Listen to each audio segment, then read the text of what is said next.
Olá, Observatório, comigo, Amanda Antunes, e com a minha amiga Fernanda Rodrigues. Ei, Fernanda, bom dia. Bom dia, Amanda. Bom dia para todo mundo que está na escuta e acompanhando a gente pelo YouTube também. Bom, gente, Setembro Amarelo marca a campanha de conscientização sobre a prevenção do suicídio. Durante todo o mês, a iniciativa tem como objetivo chamar a atenção para a importância de discutir e promover ações a respeito do suicídio. Nesse sentido, em uma 9ª edição, o tema é "Se precisar, peça ajuda". Segundo a OMS, são registrados mais de 700 mil suicídios em todo o mundo, mas também informa que existem episódios de subnotificações, portanto, o número pode chegar a 1 milhão de casos. No Brasil, a estimativa é de 14 mil casos por ano, o que leva aí, em média, 38 pessoas cometem suicídios por dia. Entre 2010 e 2019, o país registrou em torno de 112 mil suicídios. Trata-se, de um caso aí, é uma realidade, uma triste realidade que registra cada vez mais casos, principalmente entre jovens. Cerca de 96,8% dos casos de suicídios estavam relacionados aí a transtornos mentais. Em primeiro lugar está a depressão, segundo o transtorno bipolar e o abuso de substâncias. E para falar sobre o preconceito, e como não falar sobre esse assunto, que isso acaba impactando também em toda a sociedade, nós recebemos hoje a psicóloga Maíra Barroso. Oi, Maíra, bom dia, obrigada pela presença. Bom dia a todos os ouvintes. Maíra, setembro amarelo, a gente sempre lembra aí da prevenção ao suicídio. A gente sabe que é um tema que tem que ser discutido durante todo o ano, mas ao mesmo tempo, que bom que agora a gente fala sobre o suicídio, que até pouco tempo também não se falava, né? Exatamente, é preciso falar de forma responsável sobre o suicídio, para que as pessoas tenham acesso à informação adequada. E se você está passando por algum tipo de sofrimento, se você de alguma maneira chegou a pensar, planejar ou tentar contra a sua própria vida, procure ajuda profissional especializada. Como a gente está falando aqui, existe um estigma muito grande sobre o suicídio, principalmente de não se falar sobre. Às vezes acontece na própria família e você só vai ficar sabendo muito depois que você perdeu um parente que tirou a própria vida. A imprensa mesmo, existe aí um acordo, de não se falar sobre o suicídio. Às vezes, quando a gente chega numa ocorrência, não vamos dar porque é suicídio, com medo de incentivar. Então, a gente fica nessa dualidade, Fala ou não fala? E, ao mesmo tempo, a pessoa que chega a cometer um ato extremo desse, a gente consegue imaginar o sofrimento, a solidão, o que ela está sentindo. Porque, às vezes, fala assim, a pessoa que cometeu um suicídio é covarde. Para mim, ela tem muita coragem, porque eu não me imagino tirando a própria vida. Então, assim, a dificuldade da pessoa pedir ajuda, de se achar mais fraca por pensar sobre isso. E tem uma frase que eu queria que você falasse sobre ela, que ela é senso comum, não, quem fala que vai se matar, não se mata, não. Já viu isso? As pessoas costumam falar muito isso. Escuta, infelizmente, até os dias de hoje, mesmo com tanto acesso à informação, que quem realmente quer já teria feito, se quisesse mesmo não teria apresentado uma tentativa mais leve, digamos assim, mas esse é um dos principais mitos em torno do suicídio. É comum que a pessoa que tem a ideação, o comportamento suicida, ela vai escalonando as suas tentativas, ela vai testando qual é o limite da sua dor física e em algum momento ela vai consumar. Então, qualquer ato já é um pedido de socorro e precisa de intervenção. É necessário intervir. Muitas vezes, esse tipo de frase vem de uma não compreensão adequada do tamanho do sofrimento, ou, geralmente, quem pensa em tirar a própria vida está adoecido psiquicamente. O cérebro saudável, ele não pensa em na autodestruição. O cérebro saudável, ele vai, né, nós somos programados biologicamente para preservação da vida, para sobrevivência. Então, se tem alguém pensando desta forma, certamente ela não foi diagnosticada corretamente, ela precisa de um diagnóstico, de uma avaliação adequada em saúde mental, ou ela precisa, né, de fato, de que se detecte o que está acontecendo. A maioria dos comportamentos, as tentativas de suicídio, vem de pessoas não diagnosticadas ou de diagnósticos equivocados, né? Eu fico pensando que a pessoa, quando ela comete o suicídio, ela não quer acabar com a vida dela. Ela quer resolver o problema dela, né? E muitas vezes, para aquela pessoa, o problema é tão grande e ela sozinha, ela não consegue achar saída. E hoje a gente, né, fala tanto do cuidado, da importância do cuidado da saúde mental, né? Não só a gente fala da importância do cuidado da saúde do corpo, mas agora a saúde mental também é bem em destaque. E aí, Maíra, eu queria saber assim, como que o Setembro Amarelo ele vem para ajudar? Porque a gente olhando pelos dados é preocupante, né? Sim, é uma questão de saúde pública. O Setembro Amarelo vem como uma porta de entrada para essa conscientização. Como vocês bem disseram, ela precisa acontecer o ano todo. A gente precisa falar de saúde mental e de prevenção do suicídio o ano todo, todos os dias. E a prática clínica com pacientes suicidas tem demonstrado que é necessário que o profissional de saúde mental, seja ele psicólogo, psiquiatra, em conjunto com os familiares, amigos, quem estiver envolvido na vida deste paciente, que neste momento ele não tem condições de lutar pela própria vida, ele está adoecido. Não é uma escolha, né, de tirar a própria vida neste sentido. É uma ideia disfuncional que vai contra, ela é egodistônica, como Freud dizia, ela é contrária ao instinto de sobrevivência, e nessa força-tarefa a gente luta pela vida do paciente até que ele possa lutar também, até que ele possa se fortalecer e lutar também. A Amanda mencionou na abertura essa questão do índice de suicídio em pessoas mais jovens. Eu lembro uma vez que eu fui assistir uma palestra, foi com uma psicóloga da UFMG, esqueci o nome dela, e ela falava justamente sobre um trabalho que ela realiza dessa questão de até crianças, né, que cometem suicídio. Se a gente não costuma falar de suicídio entre adultos, que dirá em criança, né? E aí vem a infância, vem aquele período difícil da adolescência. Quem é mãe, às vezes, fica sem ferramentas para lidar. Eu já conheço a história de um menino de 9 anos que ele pulou, né, tentando se matar. E o que é uma criança de 9 anos, né, vai tentar se matar? Então, e como mãe, às vezes eu vejo o adolescente se cortando. A gente tem todo esse tipo de ação, né, dessas pessoas que, na minha opinião, é uma forma de chamar a atenção, de falar, eu estou precisando de ajuda, alguém olhe para mim, né, alguém me ajude.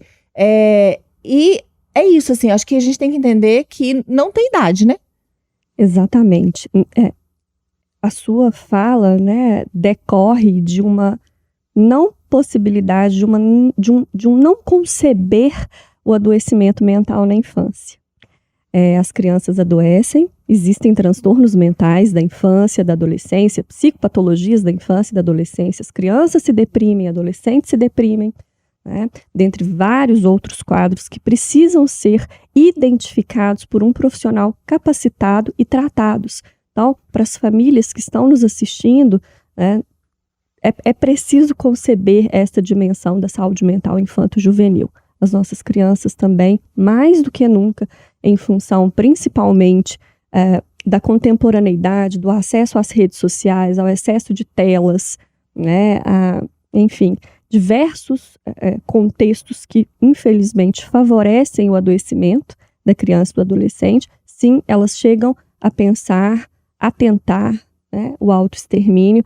E se você, pai ou mãe, tem qualquer suspeita de que seu filho está mais isolado, está mais entristecido, está extremamente absorto nas telas, nas redes sociais, né, de uma forma irrestrita e ilimitada, se ele, né, já de alguma maneira expressa esse descontentamento, essa falta de sentido para a própria vida, se ele se autodeprecia, se ele se automutila, procure ajuda especializada. Eu repito isso, friso, porque nós temos profissionais extremamente capacitados. O suicídio é uma causa de morte evitável.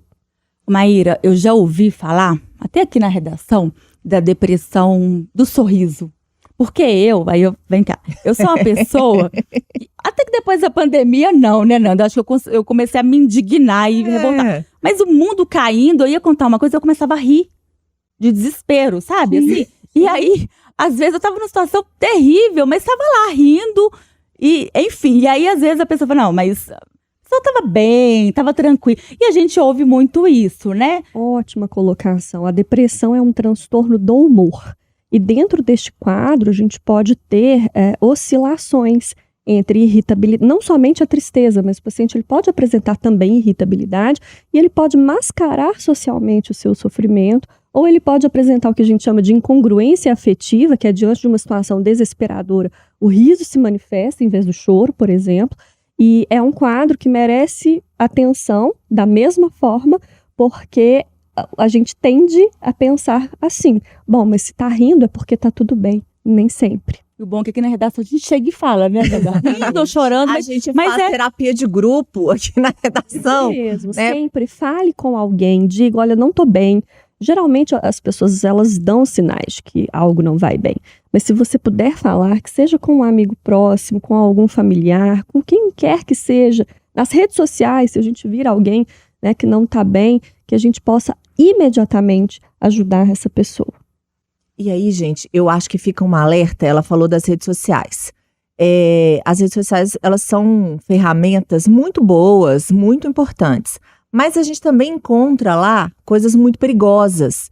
E quando eu falo de saúde mental, a gente está aqui com a Maíra, que é uma psicóloga formada, tem mestrado, doutorado, porque é uma coisa muito delicada, muito importante, você cuidar da saúde da outra pessoa, da saúde mental das outras pessoas. E às vezes eu vejo profissionais se vendendo de uma forma muito equivocada. A gente que sabe minimamente, né, sobre isso, eu estou estudando psicologia também, a gente fica um pouco chocada.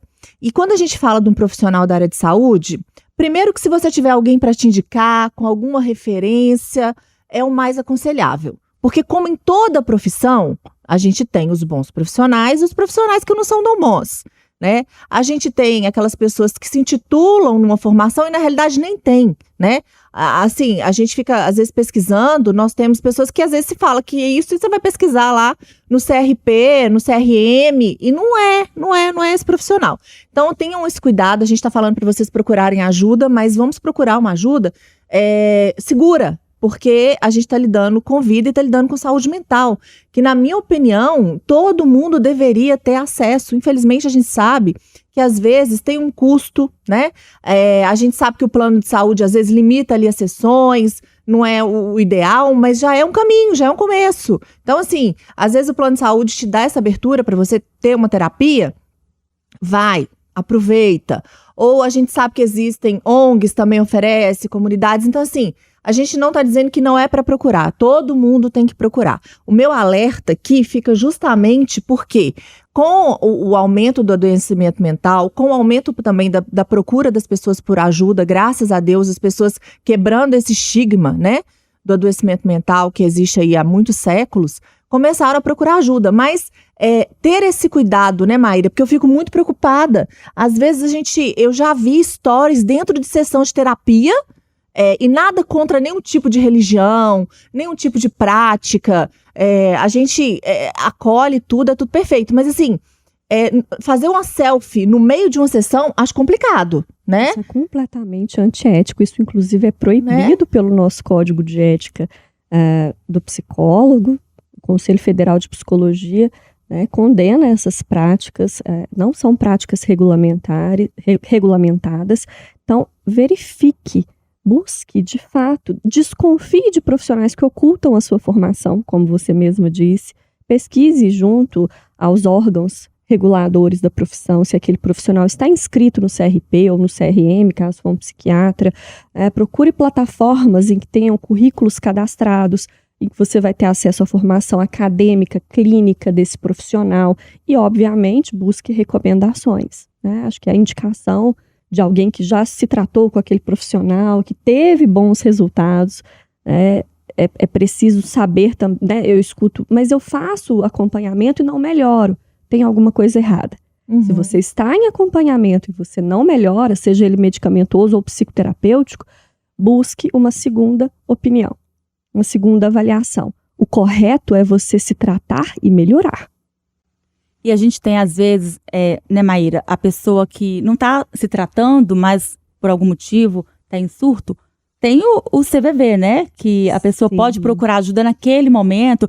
Um dia eu vi até uma entrevista do Whindersson Nunes falando que ele ligou para lá. E as pessoas não terem vergonha mesmo de pedir ajuda. Exatamente. O CVV, o Centro de Valorização da Vida, os profissionais que atendem as chamadas são treinados, capacitados para encaminhar, direcionar este paciente que está em crise, pensando em tirar a própria vida. E nós temos os serviços de urgência em saúde mental, de urgência psiquiátrica em Belo Horizonte, que são os SERSANs. Então, em caso de extrema urgência subjetiva, você pode... Serviços funcionam 24 horas, são gratuitos, serviços de porta aberta, tem psiquiatras, psicólogos, diversos profissionais de plantão, de domingo a domingo, para te acolher, né, para tratarem e etc. E o CVV, o número é 188, para quem estiver nos ouvindo. Não fica sozinho não, gente. Pede ajuda, porque é igual a Maíra falou, né? O suicídio é uma morte evitável, né? Além do que... Uma outra coisa que eu acho muito importante, que eu ouvi alguém falando uma vez, que quando tem alguma família que perde, né, a pessoa dessa forma, pelo autoextermínio, é importante que essa família também tenha um tratamento e um acompanhamento depois que o fato acontece. Não é que a pessoa se matou e aquilo termina ali, né? Tem uma consequência para quem convivia com essa pessoa, com todo esse processo. Então, assim, com esse luto, né, que vai ser vivido, é importante que todos se unam nesse sentido de tentar salvar a vida dessa pessoa, mas se você já passou por algum trauma desse tipo, né, procurar ajuda, porque é muito difícil compreender mesmo, né? Às vezes você não vai, porque não é a sua realidade, mas aquela pessoa que fez aquilo, naquele momento... ela não tinha outra escolha. É o que ela dava conta. Né? É o que ela dava conta, né? E eu percebo que tem também um preconceito tão grande depois com os familiares. Eu falo isso porque, né, na minha família, infelizmente, já tivemos um caso e existe um preconceito, porque depois cada um vem com uma teoria religiosa, e isso, né, cada um com sua crença, isso para a família já não basta a dor da perda, né? E eu percebo, assim, que até, por que eu não ajudei? Algumas pessoas... Ainda existe também, né? A questão dos que estão próximos se sentirem culpados por aquilo e, ao mesmo tempo, também são julgados pelas outras pessoas. Um segundo mito a respeito do suicídio é que a verdade sobre o autoextermínio vai embora junto com o paciente que consumou o suicídio. As pessoas anunciam, elas pedem ajuda, elas pedem socorro. As famílias que já passaram por isso, infelizmente, precisam de acompanhamento, mas principalmente para as famílias que estão com um paciente suicida neste momento em casa, algumas orientações podem ser de grande utilidade. Então, esse paciente não pode ficar sozinho, em nenhuma hipótese, nenhum minuto. Às vezes é nessa janela de tempo que ele vai tentar e vai consumar. Se você puder, né, geralmente eu oriento muito pais de pacientes, principalmente adolescentes, que eles revezem. Enquanto um descansa durante a noite, o outro fica acordado e a gente vai revezando para que esse adolescente, para que esse paciente não fique sozinho. A gente retira objetos perfuro-cortantes, farmacinhas, não tenham farmacinhas em casa, não deixem objetos perfuro-cortantes à disposição. Né? Então, essa vigilância, esse monitoramento, ele realmente salva vidas. E compreensão. A raiva vem da incompreensão, então é muito comum que os familiares briguem com o paciente suicida. Briguem, né? Dizem, você tem tudo, você é ingrato, você não precisa se sentir assim, você não deveria se sentir assim, quando na verdade o que tem ali é um adoecimento mental não esclarecido, não tratado adequadamente ou mesmo não diagnosticado. Então não julguem, não briguem, ofereçam apoio, rede de apoio, suporte familiar, é extremamente importante, tá? Algumas pessoas acabam se envolvendo, até pelos dados, né? A pessoa às vezes está na depressão, se envolve com álcool, é um agravante ainda maior. Certamente. Álcool e outras drogas são fatores precipitantes, de piora e de agravantes e precipitantes, né, de quadros, qualquer quadro de transtorno mental. Se há o uso de álcool e outras drogas, ele será agravado. Maíra, então, para a gente agradecer a sua participação, para quem estiver nos ouvindo, fale sobre isso em casa, né? Tenha o tempo para o amigo também, telefone para saber como a pessoa tá. A gente sabe que na correria, às vezes a gente tá com a pessoa e não tá, né? Você, na correria, não consegue olhar muito pro lado, na verdade, é isso, né? Mas tentar achar um tempinho, e aí queria te agradecer por participar, a gente falar um pouco desse assunto. E para quem estiver em casa, como nós já falamos, né, procurar aí o centro, quem estiver precisando, o Centro de Valorização da Vida, que é o CVV, e o telefone de lá é o 188. Obrigada pelo convite e até a próxima. Vambora, né, Nanda? Vambora, semana que vem a gente tá de volta. Até semana que vem.